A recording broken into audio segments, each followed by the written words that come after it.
Hello everyone, আসসালামু আলাইকুম। তো আজকে রাস্তায় অনেক গ্যাঞ্জাম দেখতেই পাচ্ছেন, কোটা আন্দোলন হচ্ছে, তারপরও বের হলাম রিক্স নিয়ে। এদিকে রাস্তা তো পুরাই ব্লক। তারপর রং সাইড দিয়ে রিক্সা দিয়ে উত্তরা চলে গেলাম, যেহেতু দেবরের এঙ্গেজমেন্টের রিং কিনবে, তাই ওই দিক দিয়ে শাশুড়ি ননদ আসতেছে যা, আর আমি এদিক দিয়ে যাচ্ছি। তো নর্থ টাওয়ারে তো চলে আসলাম। নর্থ টাওয়ারে বেশি সময় তো আর লাগেনি। তো গ্যাঞ্জাম অলমোস্ট কমে গেছিলো, এর জন্য আমরা বের হয়েছি। আর পরের দিন উত্তরা বন্ধ থাকবে। আজকেও অনেক মার্কেট বন্ধ ছিল, কেনাকাটা ঠিকমতো আমরা করতে পারিনি।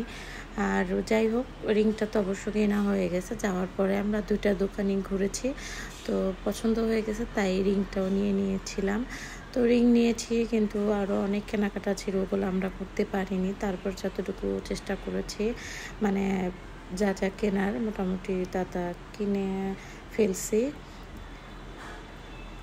আর মেয়ে মানুষ বলে কথা, তো কিনতে আসছে একটা, চোখে বাজে অনেক কিছু, কোনটা রেখে কোনটা দেখবো, এটা দেখতেছি সেটা দেখতেছি, বাট লাস্টে তো নেওয়া হলো এই রিংটাই। তো এই রিংটাই আমরা নিয়েছি এঙ্গেজমেন্টের জন্য। আর এখন এইগুলো অনেক চলতেছে। আর আমার মেয়ের জন্য একটা ড্রেস নিল ওর দাদি। এই ড্রেসটা প্রথম দেখাতেই সবার পছন্দ হয়েছে, পরে ওটাই নিয়ে নিচ্ছে। আর ঘুরতেও ভালো লাগতেছে না, আর পরে যা দেখবো তা পছন্দ হবে না। তারপর আসলাম ডালার জন্য, তো কিছু ডালা নিয়ে যাওয়া হবে। তো ওই ডালাগুলো এখান থেকে রাজলক্ষ্মী থেকে আমরা কিনে নিলাম কয়েক রকম। সবচেয়ে ভালো লেগেছে একটা হাঁড়ি কিনেছি মিষ্টির জন্য, তো ওইটা আমার খুবই ভালো লেগেছে। তো এই টালা নিয়ে আমরা এখন চলে যাব।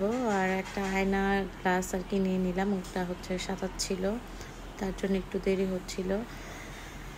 আর আমরাও এই মার্কেটে একটু দেখলাম কিছু কেনা যায় কিনা কসমেটিক্স। তো দেখে শুনে কি করার যা নেওয়ার কিছু কসমেটিক্সও নিয়ে নিলাম এখান থেকে। আর রাজলক্ষ্মী তো এখন অনেক ধরনের সুন্দর সুন্দর ডালা পাওয়া যায়, কত নতুন নতুন আইটেম। তো আমরা 6-7টা ডালা নিয়ে নিয়েছি। তারপরে এদিক থেকে কিছু চুড়ি নিলাম বউর জন্য। তো এখানেই শেষ আজকের কেনাকাটা। আমরা এখন চলে যাবো। আল্লাহ হাফেজ।